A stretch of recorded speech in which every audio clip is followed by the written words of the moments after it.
Somos de la teoría uno del grupo 22 y esta es la resolución del problema 10.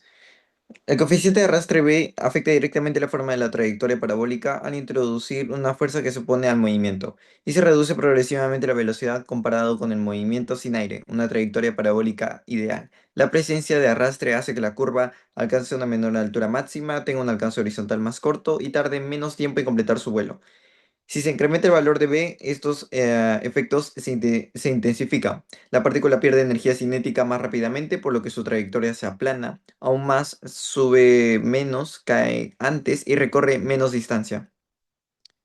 Para responder a la pregunta 11, al comparar la trayectoria simulada con el arrastre con la obtenida del dataset experimental, se observa una coincidencia notable, lo cual indica que el modelo físico con fuerza de arrastre lineal F igual a menos BV describe correctamente el comportamiento real del objeto. Ambas trayectorias siguen una forma parabólica modificada, aunque la simulada es suavemente más aplanada que la parábola ideal, debido a la pérdida de la energía de la fricción del aire. Las pequeñas diferencias pueden deberse a los errores experimentales, simplificaciones del modelo, por ejemplo, suponer arrastre estrictamente lineal o variaciones de las condiciones en el entorno. En general, el resultado es el esperado y deseado. Respondiendo a la pregunta 12, el coeficiente de arrastre B, el coeficiente de arrastre B afecta directamente a la forma de la trayectoria parabólica, al introducir una fuerza que se opone al movimiento y reduce progresivamente la velocidad, comparado con un movimiento sin aire. Se podría decir como una trayectoria parabólica ideal. La presencia del arrastre hace que la curva cumpla con algunas especificaciones, las cuales son: alcance un menor altura máxima, tenga un alcance horizontal más corto y tarde menos tiempo en completar su vuelo. Si se incrementaría el valor de B, estos efectos se intensificarían. La partícula pierde energía cinética más rápidamente, por lo que su trayectoria se aplana aún más. Es decir, sube menos, cae antes y recorre menos distancia. En el límite de un arrastre muy grande, el objeto podría prácticamente caer en vertical, sin trayectoria parabólica apreciable.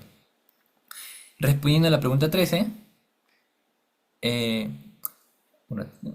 ahí estamos.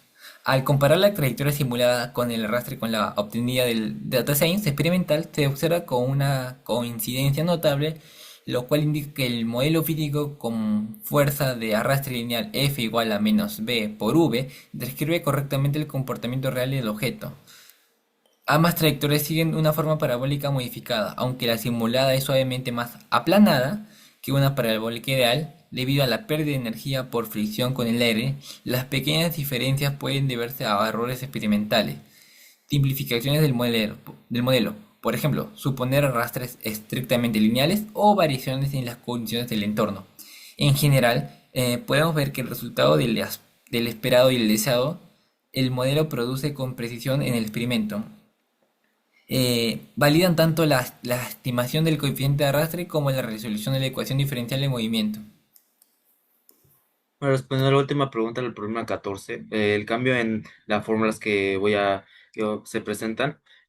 Primeramente tendríamos la fuerza de arrastre cuadrática que cambia porque la resistencia proporcional a la velocidad F igual a menos B por el vector velocidad, lo cual es válido para objetos a baja velocidad medio viscosos, pero a velocidades más altas. La fuerza de arrastre depende del cuadrado de la velocidad, por eso se modela como la función que ahora estamos presentando, de la dirección se mantiene opuesta al movimiento y la magnitud crece más rápidamente. Ahora para la rapidez, que es el módulo de la vector velocidad, se necesita porque la fuerza de arrastre cuadrática depende del módulo de la velocidad. Es necesario calcularlo para usarlo tanto en dirección X como para dirección Y. Ahora para la aceleración en X, esta cambia porque la fuerza de arrastre era lineal. Ahora al ser cuadrática, la aceleración horizontal depende del producto de la rapidez total y el componente horizontal de la velocidad.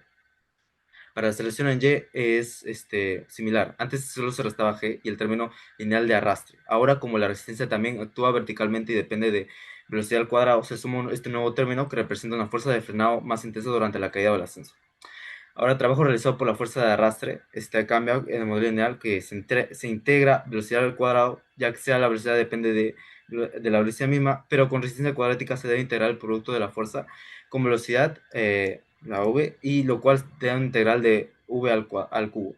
Y para el último, el cálculo del coeficiente de arrastre C este cambio porque este valor es la constante que relaciona el trabajo del aire con la energía disipada. En el modelo cuadrático, como el trabajo depende de la integral de velocidad al cubo, también lo hace de expresión para calcular la constante. Muchas gracias.